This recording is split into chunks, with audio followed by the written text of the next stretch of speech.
Donc bonsoir, merci d'être présent et donc nous vous proposons une table ronde et éventuellement un dialogue avec vous si vous avez des questions sur la reprise d'entreprise. Alors, nous avons la chance d'avoir deux anciens de l'IAE, un plus jeune et un moins jeune. Augustin Richard qui a fait le M2 entrepreneuriat il y a 2 ou 3 ans, je ne sais plus, 2 ans, 3 ans. Et Olivier Six qui a un autre parcours un peu plus long, qu'il expliquera tout à l'heure, et qui avait fait le MAE en formation continue et qui a eu la chance d'avoir un jeu de reprise d'entreprise qui lui a ouvert la voie vers la reprise. Il ne s'est jamais souvenu de ce jeu W, alors que c'est un programme pédagogique dans le MAE formation continue, dans le M2 entrepreneuriat, pour donner envie de reprendre. Mais une fois quand je lui ai posé la question, quand il était déjà venu pour une conférence, je lui ai dit c'est peut-être grâce au jeu W. Il n'avait aucun souvenir de ce jeu. Donc ça, c'était pour l'enseignant. Ensuite, nous avons deux partenaires du Pépite Osée à Grenoble, mais plus largement au niveau national. Sophie Riom du cabinet Inextenso. Donc le partenariat avec ce cabinet à l'échelle nationale, c'est que tout simplement les étudiants entrepreneurs peuvent bénéficier des conseils du cabinet Inextenso sur tout le territoire de façon gratuite pendant la période anté-création. Post-création, après, c'est pour vous récupérer, bien évidemment, comme client. Et ensuite, alors je vais déformer le nom, mais au départ, on a un partenariat surtout avec Initiative France, qui est une des tutelles de la MCAE, mais qui ne s'appelle plus MCAE, donc c'est Grenoble-Alpes Initiative Active. Donc ce sont les structures, et donc c'est Jérémy Chaulier, les structures d'accompagnement, de prêt d'honneur qu'il peut y avoir dans le cadre de la création et de la reprise d'entreprise. Et ces personnes pourront expliquer à quoi elles servent, en quoi elles peuvent vous aider dans le cadre de la reprise d'entreprise. Et puis surtout, si vous avez des questions, ça sera le moment ou jamais. Et donc moi-même, Jean-Pierre Boissin, qui suis professeur à l'IAE de Grenoble, et puis coordinateur national du programme étudiant pour l'innovation, le transfert et l'entrepreneuriat Pépite, avec notamment la création du statut étudiant-entrepreneur. Donc pourquoi la reprise ? Donc j'avais oublié d'en parler. Les enjeux de la reprise d'entreprise.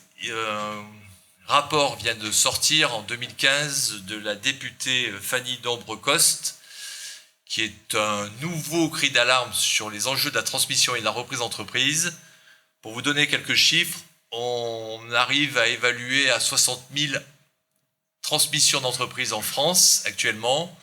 Il n'y a pas trop de problème sur la transmission des entreprises d'une certaine taille, les grandes entreprises, les moyennes entreprises, et puis j'ai envie de dire tout ce qui serait des entreprises au-delà de 10, 15, 20 salariés, avec quelques problèmes sur certaines niches.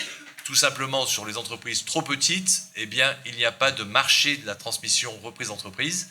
Ça veut dire que même s'il y a des entreprises à céder, eh bien, tout simplement, il n'y a pas de marché qui permet de mettre en relation des éventuels repreneurs avec ces cédants. Tout simplement, peut-être parce que c'est des cessions qui n'ont pas une grande valeur patrimoniale, alors qu'elles peuvent avoir un enjeu économique important. Et donc, il n'y a pas une forte motivation pour le cédant à céder son entreprise s'il n'y a pas beaucoup d'enjeux financiers. En revanche, l'enjeu qu'il peut y avoir, c'est aussi dans certaines zones, et notamment le monde rural, où y compris des entreprises d'une taille plus importante, ont des difficultés à trouver des repreneurs. Si on regarde les profils de repreneurs, c'est souvent des gens qui ont une expérience professionnelle, qui peuvent avoir connu un plan social, ça peut être des plans de reconversion, donc ils sont peut-être pas très mobiles pour aller dans certaines régions de France, par exemple dans le Massif central, pour reprendre une entreprise, donc il peut y avoir un problème d'adéquation entre l'offre et la demande, et surtout sur des TPE, sur des petites activités de moins de 5 salariés, et bien là, tout simplement, les cédants, souvent ferment l'entreprise sans chercher à la céder, et là aussi se pose le problème de repreneurs. On parle de 750 000 emplois qui seraient concernés, donc ça c'est peut-être à mettre en perspective quand on nous annonce une restructuration par exemple à Belfort qui n'aura pas lieu, mais chez Alstom, c'est 1000-2000 emplois directs et induits. Là, c'est peut-être 700 000 emplois qui peuvent être conservés ou perdus selon qu'il y aura ou pas des transmissions reprises d'entreprise.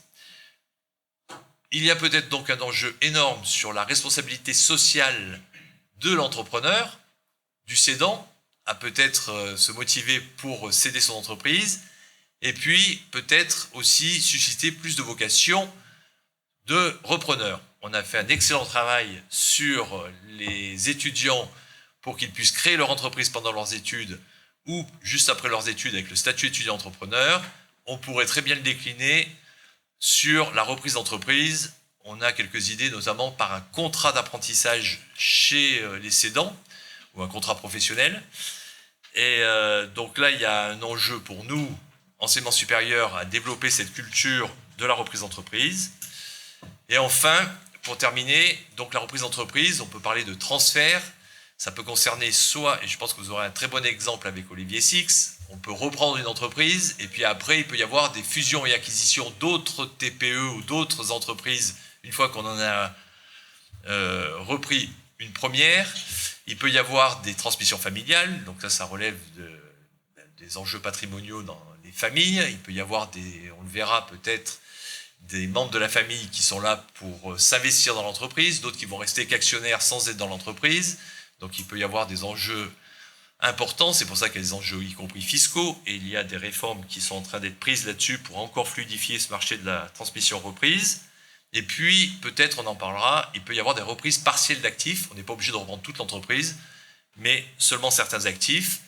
Le message un peu fort, c'est que c'est peut-être moins compliqué de reprendre une entreprise, contrairement à ce qu'on véhicule comme idée, que d'en créer une. En d'autres termes, on aura des illustrations, c'est qu'une entreprise, quand on la reprend, elle existe déjà, il y a déjà des clients, il y a déjà du personnel, il y a un outil de production, ça peut être plus rapide que de démarrer d'une feuille blanche. Et même pour des créateurs, des jeunes créateurs d'entreprises, ça peut être peut-être un moyen d'arriver plus vite sur le marché en reprenant une entreprise, quitte à la faire évoluer en changeant son modèle économique et autres.